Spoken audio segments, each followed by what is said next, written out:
بسم الله الرحمن الرحيم أم يحسدون الناس على ما آتاهم الله من فضله صدق الله العظيم. Allah subhanahu wa ta'ala insandı jaratıp, jaşartıp, rızkısını berip, bardıq muhtajlıklarını bütürüp жатқан Allah Ta'alanın zatı. Allah subhanahu wa ta'ala rızkı, ilim, dünyadagi жетишкендик, bunun bardığını Allah Ta'ala her kimge arkanday kılıp bergen. Hayatın mazmunda Allah subhanahu wa ta'ala aytat, бұл dünyаны biz adamların ortasında türdü kılıp bölüştürüp bergenbiz. Mındaç aytkanda Allah Ta'ala biröөгө azыраак kılıp bergen, biröөгө көбүрөөк kılıp bergen. Эми Allah Ta'ala кайсы адамдарга көбүрөөк kılıp bergen bolsa, аны көргөн адамдар ага көрө албастык кылбаш керек экен. Allah subhanahu wa ta'ala Kur'an-ı Kerim'de aytat, "Am yahsuduna an-nasa ala ma atahumullahu min fadlih." Emne Allah Ta'ala öz artıkçılığı menen kebir adamlarga bergen ni'mattарды көрө албастык кылышабы деп. Demek көрө албастыk кылуу бул Allah Ta'ala'nın алдында эң жаман sıfattардын birisi. Адам баласы Allah Ta'ala'nın алдында sıfatı menen bağlı болот. İnsan kançalık Allah'a жаққан, бейіштік, пайғамбарларда бар болған sıfatı бар болса, sıfatlarga ие болса, ошончолук Аллахтын алдында кадыр барктуу боло берет. Ошончолук алдын жашоосу ошончолук нурдана берет, жашоосунда береке боло берет.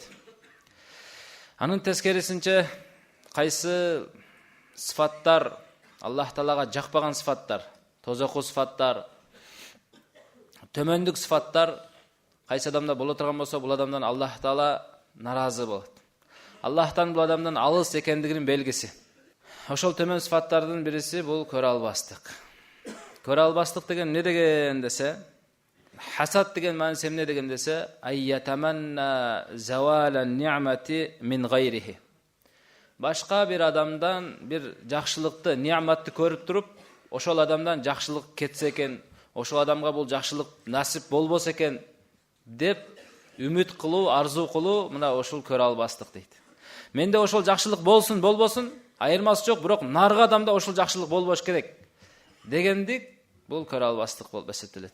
Пайгамбар саллаллаху алейхи ва саллям өзүнүн берекелүү хадисинде айтат: "Ал-хасаду я'кулул хасанат кама та'кулун нарул хатаба." Көрө албастык бул жакшы амалдардын бардыгын жеп жок кылат, сооптун бардыгын текке кетирет, жок кылат.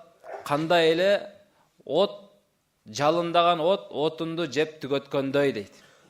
Демек адам амал кылып коюш жеңил экен, бирок ошол амалын сактап, Аллахтын алдына алып барып, Аллахты разы кылып, ошол амалдын себебинен адам бейишке кирип кетиши, бунун үчүн көп мээнет керек, адам көп өзүнүн сыфаттарына мээнет кылыш керек. Көрө албастык сыяктуу бир жаман сыфаттын себебинен адам амалдарынан ажырап калат экен.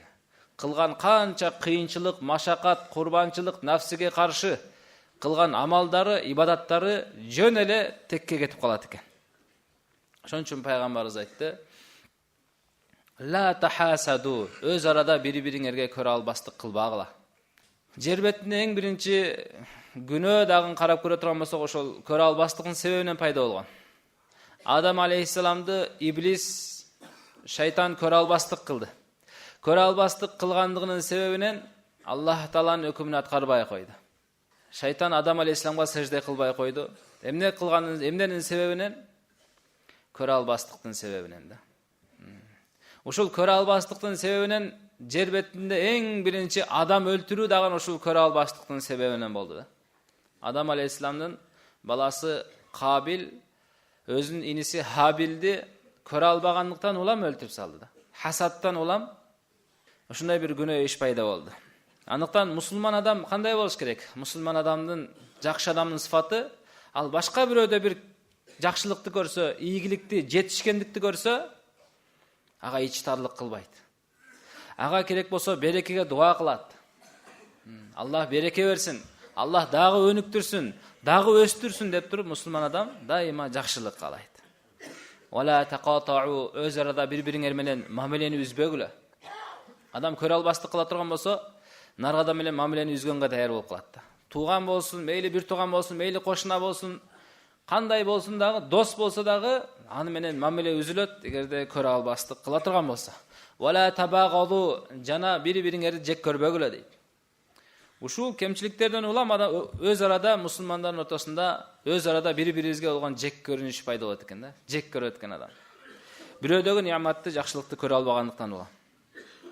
Ва куну ибадаллахи ихванан, силер Аллах Тааланын пенделери болгула, өз арада бири-бириңерге бир тууган болгон акыбалда дейт.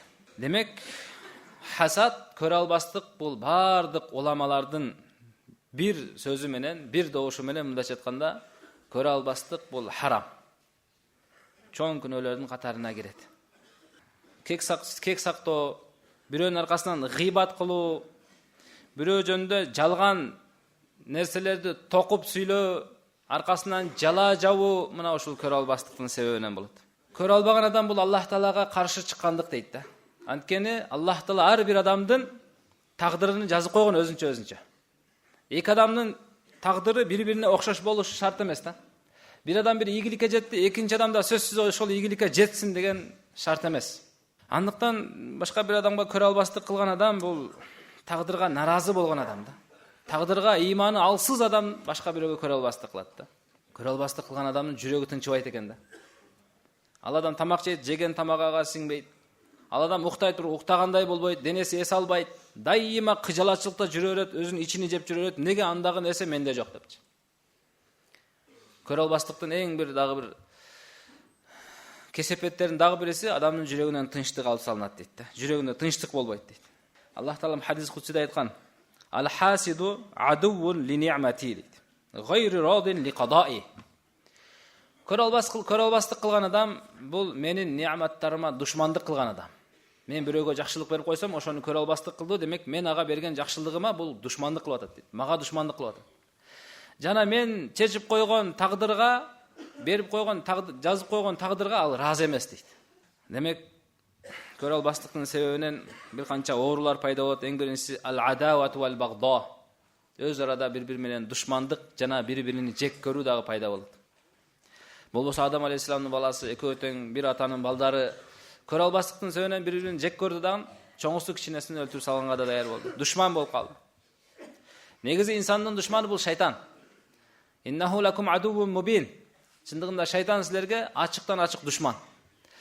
Бирок биз шайтандын ар жакта калып калды, башка эле бир адам менен душман болуп алдык да. Неге? Болбогон эле бир ага көрө албастык кылгандыктан дейт. Андан кийингиси көрө албастыктын кесепеттеринин дагы бириси ал-кибр. Дайыма адам ошол көрө албастыктан улам текеберленип жүрөт да.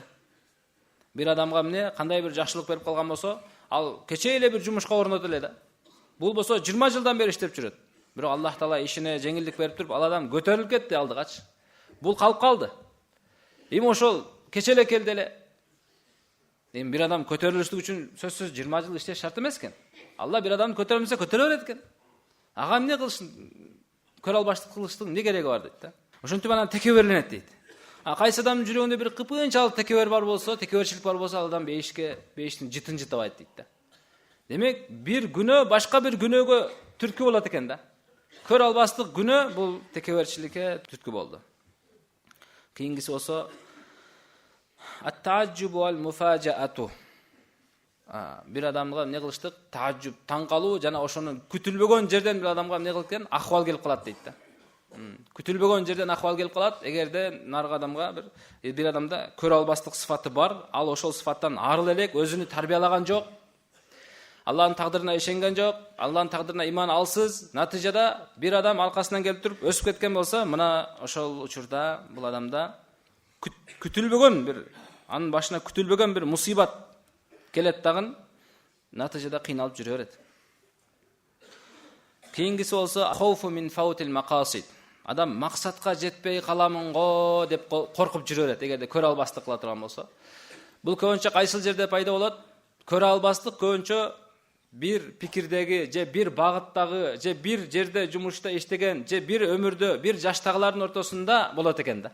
Мисалы бир адам чоң киши, чоң машина минип жүрөт. 50ден ашкан киши 570 минип жүрөт. Аны көргөн жаш бала ага көрө албастык кылбайт экен да. Жаш бала кимге көрө албастык кылат? Өзүнүн менен тең болгон бир кичинекей машинени ойноп жүргөн болсо, ошого көрө албастык кылат. Эмнеге анда бар, менде жок деп. Же болбосо чоң жашы улуу адам ал дагы өзү менен теңге көрө албастык кылат экен, өзүнөн кичинекей жаш баланын колунда көргөн оюнчукка ал көрө албастык кылбайт экен да. Бул нерсе көбүнчө соодагерлердин ортосунда да болот. Эки адам окшош товарлар сатат, экөө тең нан сатат, экөө тең бир буюмдар сатат. Анын жанындагы кошунасынын товарлары өтүп атат, элдин баары клиенттер келип атат. Анан ошол жерден көрө албастык пайда болот. Эмне үчүн мунуку өтөт, меники өтпөйт деп анан ошол жерден конкуренция башталат. Ошол жерден анан кийин жанагы адамга душмандык башталат. Клиенттерди өзүнө тартмай башталат да. Жок, балким тагдырга иман бекем болуш керек адамдын. Тагдырга иманды бекемдеш керек. Эгер менден ала турган, менден соода кыла турган адам тагдырында менден сатып алат деп жазылган болсо, менин 1000 деген миллиондогон конкуренттерим болсо дагы ал менден алат сөзсүз. Эгер менден албайт деп жазылган болсо, мен жалгыз болсом дагы, мен турган жерде эч бир конкурент жок болсо деле менден албайт ал. Ошол тагдырга болгон бекем ишенич боло турган болсо, адам көрө албастык кылбайт дейт. Спортчулардын ортосунда болсун, мейли ошол окуучулардын, студенттердин ортосунда болсун, ушул нерсе бири-бирине мындай айтканда көрө албастык кылуу болот экен. Анан хуббур риасат ва талабил жах. Бир адам иззат, аброй, авторитет болууну каалайт. Бир адам башчы болууну каалайт, коомдун арасында кадыр барктуу болууну каалайт да. Башка бир адамды Аллах Таала эми даражасын көтөрүп аткан болсо, ошого адам барып туруп эмне кылат? Көрө албастык кылат. Аркасынан сүйлөйт, жалаларды жабат. Көрө албастыктын себеби эмне? Хубутун нафс. Адам өзү ичинде бир табияты жаман боло турган болсо, мына ошол адам дагы көрө албастык кылат дейт. Аллах Таала өзүнүн пенделерине берген жакшылыктарды көрө албайт да. Эми кимди көрө албастык кылып аткан болсо, мисалы кимди көрө албастык кылып аткан болсок, анда ал адамга зыян болбойт экен да. Көрө албаска зыян болот, көрө албай аткан адамга. Наргы адам, сохибун ниямат, жакшылыктын ээсине ага зыян болбойт экен да. Ага эч качан зыянды жеткире албайт экен. Эми ушул оорудан арылыштын жолу кандай десе, эң биринчи адам иманды бекемдеш керек дейт да. Тагдырга болгон иман. Аллахнын тагдырында жазган, ошол себептен ага берилип атат. Менин тагдырымда жазылса мага берилет, болбосо берилбейт. Мен ага көрө албастык кылсам эле, андагы ниямат кетип калбайт деген бир ишенич болуш керек. Экинчиси ихлас. Ар бир нерседе инсан не кылыш керек? Аллах Таалага болгон ихласын бекемдеш керек. Ихлас боло турган болсо, мына ушул сыфаттан арылуунун жолу. Кийинкиси ат-таваду, адам кичипейил болуу. Көрө албастык көбүнчө текеберчиликтин себебинен пайда болот. Андыктан биз кичипейилдүүлүккө менет кыла берсек, мен татыктуу эмес, мына ошол мусулман бир тууганым татыктуу болчу, мына ошол татыктуу болгон сени Аллах Таала ага берди деп туруп өзүн кичипейил ала турган болсо, көрө албастык оорудан арылат дейт. Кийинкиси ар-ридо бил када, Аллах Тааланын жазган тагдырына толугу менен ыраазы болуштук. Ошол менен биргеликте дагы көрө албастыктан арылуунун жолу нафсиге каршы иш кылуу. Бир адамда ошол бир жакшылык берилген болсо, анда биз нафсыбыз каалабайт ошого барып туруп, Алла ыраазы болсун, машалла, Алла береке берсин, дагы өнүксүн, дагы өнүгүңүз, дагы өсүңүз дешти каалабайт, бирок нафсиге каршы эгерде барып туруп ошол адам менен мамиле кылып, ошол адам менен жакшы мамиледе боло турган болсок, жанагы көрө албастыгыбыз дагы бизден чыгып кетет экен. Аллах Таалам баардыгыбызга ушул жаман сыфаттан арылып, тагдырга бекем ишенүүчүлөрдүн катарына жана башка мусулман бир туугандардын нияматыны, жакшылыгын көргөндө аларга берекеге дуа кылуучулардан кылган болсун. Ва ахиру дa'wana алхамдулиллахи rabbil alamin.